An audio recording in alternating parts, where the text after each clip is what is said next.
So hello friends, welcome back to another new video. तो MCA CET की registration and application form filling process अब शुरू हो चुकी है और इस वीडियो में आपको डिटेल में स्टेप बाय स्टेप बताने वाला हूँ कि कैसे आपको रजिस्टर करना है और कैसे आपको अपना पूरा जो एप्लीकेशन फॉर्म है वो फिल करना है। तो चलिए गाइस शुरू करते हैं। तो सबसे पहले गाइस आपको आ जाना है ऑफिशियल वेबसाइट पे, जो लिंक है वो आपको डिस्क्रिप्शन में मिल जाएगी। यहाँ पे आने के बाद गाइस आपको क्लिक कर लेना है महा एमसीए सीईटी 2023 पे। इस पर क्लिक करते ही गाइस आप रीडायरेक्ट हो जाओगे इस वेबसाइट पे। मैं इस वेबसाइट की डायरेक्ट जो लिंक है वो दे दूंगा, तो क्लिक करते ही आप यहाँ पे जो है वो आ जाओगे। सबसे पहले मैं आपको जो इंपॉर्टेंट डेट्स है वो दिखा देता हूँ। तो जो डेट है गाइस वो है 27 से लेके तो 9 तारीख के पहले पहले आपको अपना जो फॉर्म है वो फिल कर देना है। तो चलिए गाइस अब देखते हैं कि कैसे आपको पूरा जो फॉर्म है वो फिल करना है। तो सबसे पहले गाइस आपको अपना जो रजिस्ट्रेशन है वो करना है एंड फिर उसके बाद आपको अपना जो एप्लीकेशन फॉर्म है वो फिल करना है। तो रजिस्ट्रेशन करने के लिए गाइस आपको क्लिक कर देना है न्यू रजिस्ट्रेशन के इस बटन पे। इस पर क्लिक करते गई सबसे पहले तो यहाँ पे सारी जो इन्फॉर्मेशन है वो आती है। इसमें यही बताया गया है गई कि जो स्टूडेंट्स कैटेगरी से बिलोंग करते हैं, जैसे ओबीसी हो गया, एससी हो गया, एसटी हो गया, उन्हें फॉर्म फिल करने के लिए 800 रुपीज़ जो है वो पे करना पड़ेगा। साथ ही में जो स्टूडेंट जनरल कैटेगरी से बिलोंग करते हैं या फिर अदर देन महाराष्ट्र से बिलोंग करते हैं, उन्हें गई 1000 रुपीज़ एज एप्लीकेशन फ़ी जो है वो फ़ी यहाँ पे करना होगा। ठीक है, साथ ही में यहाँ पे इन्फॉर्मेशन ब्राउचर भी है। अगर एलिजिबिलिटी से रिलेटेड कोई भी डाउट है तो इसको डाउनलोड करके आप यहाँ पे देख सकते हो। ठीक है, सब कुछ पढ़ने के बाद आपको क्लिक कर लेना है इस चेक बॉक्स पे एंड क्लिक करना है आई एक्सेप्ट एंड प्रोसीड के बटन पे। इस पर क्लिक करते ही गाइज इस पर ऐसे क्लिक कर देना है।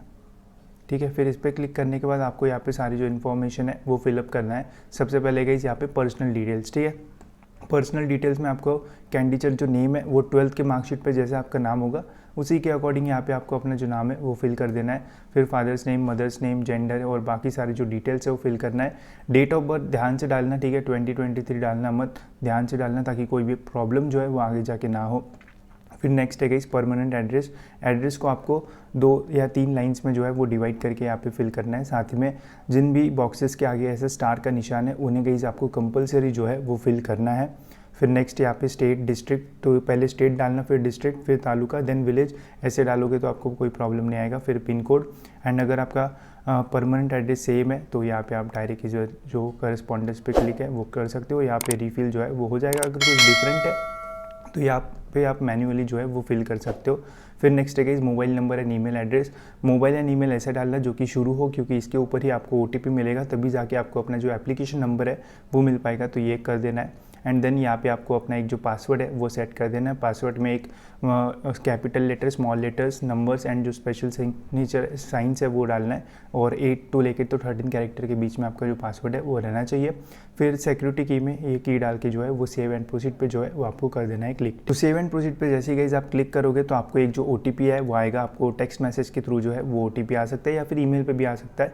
वो ओटीपी गाइस आपको जो है वो यहाँ पे फिल कर देना है एंड वेरीफाई ओटीपी पे बटन पे जो है वो आपको कर देना है क्लिक। जैसे ही गाइस आप ओटीपी वेरीफाई करोगे तो आपको अपना जो एप्लीकेशन नंबर है वो अपनी स्क्रीन पे जो है वो देखने को मिल जाएगा। ये एप्लीकेशन नंबर बहुत इंपॉर्टेंट होता है, तो इसको नोट डाउन करके रख लेना या फिर स्क्रीनशॉट निकाल के रख देना ताकि आप इसे भूलो ना, और टेक्स्ट मैसेज में भी आपको ये जो एप्लीकेशन नंबर है वो मिल जाएगा। ठीक है, जैसे कि एप्लीकेशन नंबर आपको मिलेगा यहाँ पे आपको एक बटन मिलेगी proceed to complete application form. इस पे गाइस आपको जो है वो कर देना है क्लिक। इस पे क्लिक करते गाइस कुछ ऐसा आपको देखने को मिलेगा। हमारी अब जो रजिस्ट्रेशन प्रोसेस है वो कंप्लीट हो चुकी है एंड अभी जो रिमेनिंग बची हुई स्टेप्स है ये हमें जो है वो कंप्लीट करना है। इन्हें कंप्लीट करने के लिए गाइस सबसे पहले आपको यहाँ पे जो इनकम्प्लीट बटन है उसके ऊपर जो है वो क्लिक करना होगा।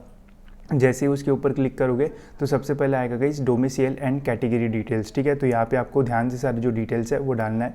सबसे पहले आपको क्वेश्चन पूछा जाएगा, do you belong to the state of Maharashtra, क्या आप महाराष्ट्र से बिलोंग करते हो या नहीं। अगर आप महाराष्ट्र से बिलोंग करते हो तो येस पे क्लिक करना है, अगर नहीं करते हो तो नो पे जो है वो सिंपली क्लिक कर देना है। ठीक है, फिर यहाँ पे गाइस आपको जो कैटेगरी डिटेल्स है वो डालनी है। सपोज किसी की कैटेगरी ओपन हो सकती है, किसी की ओबीसी, किसी की एससी, तो जैसी कैटेगरी होगी गाइस वैसे ही उसके नीचे आपको फिर जो डिफरेंट ऑप्शन है वो देखने को मिलेंगे। जैसे अगर आप ओपन डालोगे तो फिर ये वहाँ पे आपको कास्ट सर्टिफिकेट वगैरह के जो ऑप्शन है वो नहीं आएंगे। अगर आप एससी, एसटी, ओबीसी डालते हो तो फिर वहाँ पे आपको कास्ट सर्टिफिकेट, कास्ट वैलिडिटी का जो स्टेटस है वो पूछा जाएगा। ठीक है, स्टेटस कैसे पूछा जाता है इसके ऊपर वीडियो भी मैंने बनाया था, मैं यहाँ पे भी आपको बता देता हूँ। ठीक है, जैसे यहाँ पे सपोज एसटी कैटेगरी डाला है तो यहाँ पे फिर पूछा जाएगा do you possesses the caste certificate. तो यहाँ पे आपको 3 ऑप्शन आएंगे, available, applied but not received and not applied, ठीक है। तो तीनों में से कोई भी जो स्टेटस आपका होगा वो आपको वहाँ पे जो स्टेटस है वो डालना है। यहाँ पे डॉक्यूमेंट अपलोड करने की ज़रूरत नहीं है, बस स्टेटस बताना है कि आपके पास वो डॉक्यूमेंट है या फिर नहीं, ठीक है। तो ऐसा करते हैं, आपको ये कैटेगरी डिटेल्स एंड जो ये वाला फॉर्म है ये भर देना है, ठीक है। फिर इसके बाद गाइस जो नेक्स्ट प्रोसेस है उसमें आपको पूछा जाएगा फिजिकल डिसेबिलिटी के बारे में, are you person with disability. अगर कोई भी डिसेबिलिटी है तो येस पे क्लिक करना, अगर नहीं है तो नो पे क्लिक करना। अगर आप येस पे क्लिक करते हो तो कौन से टाइप की डिसेबिलिटी है उसके बारे में यहाँ पे आपको जो इन्फॉर्मेशन है वो देनी होगी, अगर नहीं है तो फिर ये कुछ जो है वो पूछा आपको नहीं जाएगा, ठीक है। फिर नेक्स्ट है गाइस क्वालिफिकेशन डिटेल्स। यहाँ पे भी आपको सारी जो चीज़ें है वो ध्यान से डालना है, जो मार्क्स है वो मार्कशीट से देख के डालना है ताकि कोई भी जो प्रॉब्लम है वो ना हो। तो यहाँ पे सबसे पहले पूछा है have you studied appearing mathematics as one of the subjects at 12th level और एट ग्रेजुएट लेवल एग्जामिनेशन, कि आपके 12th या फिर ग्रेजुएशन लेवल में कोई भी मैथमेटिक्स से रिलेटेड सब्जेक्ट था। अगर था तो येस पे क्लिक करना, अगर नहीं था तो नो पे। फिर ग्रेजुएशन स्टेटस, अगर आपका रिजल्ट अभी तक लगने का है तो अपीयरिंग पे क्लिक करना, अगर रिजल्ट लग चुका है, आप पास आउट हो चुके हैं तो पास्ट पे जो है वो क्लिक कर देना है। ग्रेजुएशन ईयर जो भी आपका होगा उस पर यहाँ पे डाल देना है। एंड कोर्स का ड्यूरेशन 3 साल था 4 साल था वो आपको यहाँ पे जो है वो डालना है।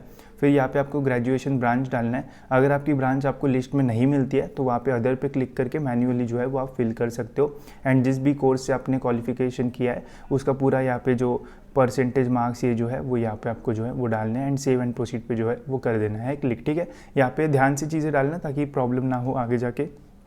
फिर नेक्स्ट है गाइस यहाँ पे हमारा नेक्स्ट स्टेप जो कि है एग्ज़ाम सेंटर प्रेफरेंस। ये बहुत ज़्यादा इंपॉर्टेंट है, अगर यहाँ पे गलती करते हो तो हो सकता है कि आपको कोई और डिस्ट्रिक्ट का जो है वो एग्ज़ाम सेंटर मिल जाए।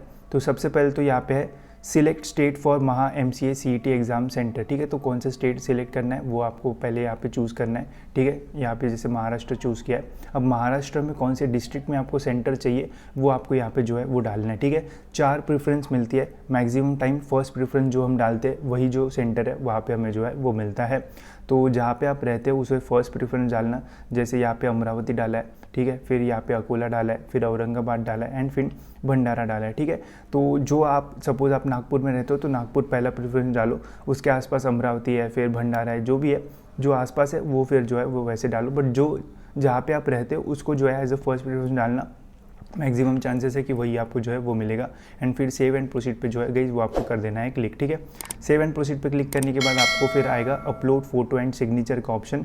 यहाँ पे गाइस आपको सिंपली एक फ़ोटो और एक जो सिग्नेचर है वो अपलोड करना है। यहाँ पे एक सिलेक्ट का ऑप्शन आएगा, सिलेक्ट के ऑप्शन में पहले फ़ोटो पे क्लिक करना है एंड फोटो को जो है गाइस वो आपको जो है वो अपलोड कर देना है। कुछ इस टाइप पे क्रॉप वगैरह करने का भी यहाँ पे जो ऑप्शन है वो आ जाता है। फिर वैसे ही सिग्नेचर पे क्लिक करके सिग्नेचर को जो है वो अपलोड कर देना है, कुछ ऐसा आपको देखने को मिल जाएगा, ठीक है। एंड फिर सेव एंड प्रोसीड पे जो है वो आपको कर देना है क्लिक। जैसे ही क्लिक करोगे तो वहाँ पे फ़ोटो जो है वो अपलोड हो जाएगी, ठीक है। तो फोटो एंड सिग्नेचर अपलोड करने के बाद गाइज नेक्स्ट है upload required document for proof of identity. यहाँ पे गाइज एक बेसिक से जो डॉक्यूमेंट है वो आपको अपलोड करना होता है, जैसे पैन कार्ड हो गया, पासपोर्ट हो गया या फिर आधार कार्ड हो गया, बैंक का पासबुक हो गया। इसमें से कोई भी आपको एक डॉक्यूमेंट जो है वो अपलोड करना होता है। सिंपली जो भी डॉक्यूमेंट अपलोड कर रहे हो उसमें से यहाँ पे आपको जो है वो चूज़ करना है। चूज़ करने के बाद गाइज यहाँ पे अपलोड का एरो मिलेगा, इस पर क्लिक करना है एंड फिर आपको अपना जो भी डॉक्यूमेंट है, जैसे सपोज यहाँ पे पैन कार्ड है, उसको जो है वो आपको जो है वो अपलोड कर देना है। अपलोड करने के बाद सेव एंड प्रोसीड के बटन पे जो है गाइज वो कर देना है क्लिक। इसके बाद गाइज है सबसे इंपॉर्टेंट प्रोसेस जो कि है प्रीव्यू एंड वैलिडेट इन्फॉर्मेशन।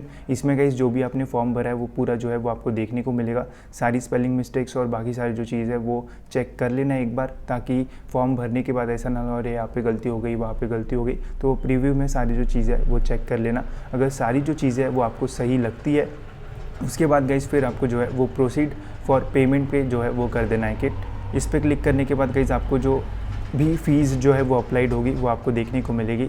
इसके पहले आपको येस पे क्लिक कर देना है एंड फिर उसके बाद यहाँ पे आपको अपना जो फ़ी है वो देखने को मिलेगा। अगर आपकी कैटेगरी होगी तो 800 रुपये फ़ीस देखने को मिलेगी। अगर नॉन कैटेगरी ओपन की हो या फिर आउट ऑफ महाराष्ट्र हो तो 1000 रुपीज़ यहाँ पे आपको जो है वो देखने को मिल जाएगा।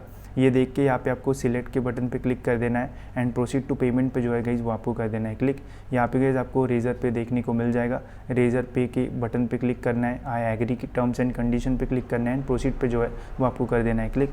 इस पर क्लिक करते गाइज ओके के बटन पे क्लिक करना है एंड फिर यहाँ पे आपको प्रोसीड करना है। फिर आपको जो ऑप्शन है वो देखने को मिलेंगे कुछ ऐसे।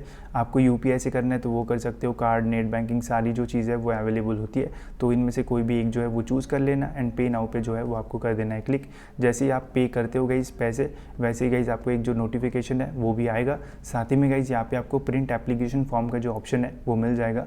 आपको अपना जो एप्लीकेशन फॉर्म है वो प्रिंट जो है वो कर लेना है, ठीक है। जैसे आप एप्लीकेशन फॉर्म प्रिंट करोगे तो सक्सेसफुली आपकी सारी जो प्रोसेस है वो कंप्लीट हो जाएगी और आप जो है वो MCA-CET एग्जामिनेशन देने के लिए जो है वो एलिजिबल हो जाओगे, ठीक है। तो ऐसे पूरी सिंपल स्टेप्स है गाइस, ऐसे ही आपको करना है और इजीली आप अपना जो फॉर्म है वो फिल कर पाओगे, ठीक है। कोई भी प्रॉब्लम आता है तो कमेंट सेक्शन या फिर मुझे इंस्टाग्राम पे मैसेज कर देना, मैं ज़रूर ट्राई करूँगा कि आपके सारे जो क्वेश्चंस है उनको आंसर कर दूँ। साथ ही में गाइस अगर आपको जानना है कि कौन से टॉप कॉलेजेस है MCA की, तो उसके लिए गाइस आप ये जो लिस्ट है वो ले सकते हो, जिसमें आपको पता चलेगा कि कौन से ऐसे कॉलेजेस है जो कि टॉप पे है और उनका कितना जो परसेंटाइल एंड जो रैंक है वो जाता है। तो उसी के अकॉर्डिंग आपको एक जो टारगेट है वो मिल जाएगा कि नहीं इतना इतना जो स्कोर है वो करना है, तभी जाके हमें जो टॉप कॉलेजेस है वो मिल सकते हैं। एंड MCA में अगर टॉप कॉलेज मिलते हैं तभी जाके आपको बढ़िया जो प्लेसमेंट है वो मिल सकता है। तो इस लिस्ट में महाराष्ट्र में जितने भी MCA कॉलेजेस है वो सारे देखने को मिलेंगे, साथ ही में उनका रैंक एंड परसेंटाइल देखने को मिल जाएगा। तो इसको आप ले सकते हो, इससे आपको काफ़ी ज़्यादा जो हेल्प है वो हो सकती है। साथ ही में अगर MCA-CET से रिलेटेड और कोई भी जो अपडेट्स है वो आते हैं, मैं ज़रूर आपको जो है वो अपडेट कर दूंगा और मैंने कर भी रहा हूँ, आपको टाइम पे सारे जो अपडेट्स है वो मिल रहे हैं, ठीक है। तो इस वीडियो में इतना ही गाइस, होप सो आपको ये वीडियो इन्फॉर्मेटिव लगा होगा एंड ऐसे वीडियोस के लिए गाइस चैनल को सब्सक्राइब करके बेल आइकन जरूर से दबा देना, ताकि टाइम टू टाइम सारे जो अपडेट्स है वो आपको मिलते रहे।